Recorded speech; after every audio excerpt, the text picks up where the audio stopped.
I want to say hey to all the potentially new viewers. I know quite a few of you have no idea who I am, why I'm here, what this misophonia thing is that I talk about.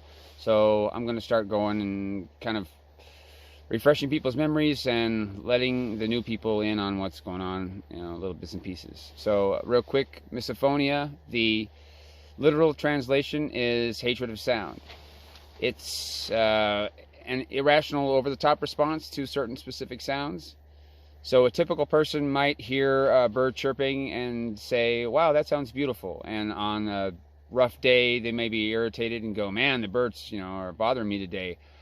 I personally want to either go and chuck rocks at them, or I want to put in earplugs to cover the sound.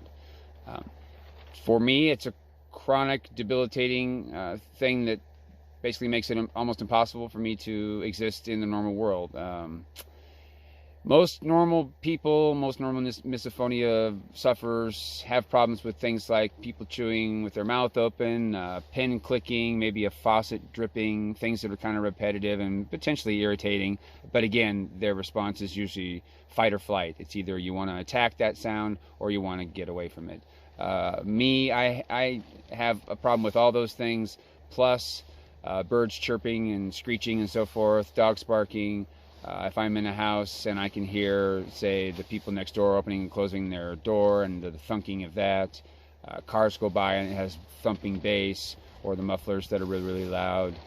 Just anything that kind of is intrusive. Like my mind is pretty even, and then something happens that jolts it, and then I'm on edge waiting for it to happen again. That's a byproduct of misophonia. You either are experiencing it or you're experiencing the worrying about it happening afterwards. So that's in a small nutshell what misophonia is. It's the main reason why I am out in the middle of nowhere in Southern Oregon, living by myself away from society, and why I haven't had a normal job since like 2018, and why I always have something in my ears like this, or earplugs, and why for quite a while I had a fan on all the time wherever I lived, so that I could have white noise to cover all the potentially, the irritation of all those sounds. So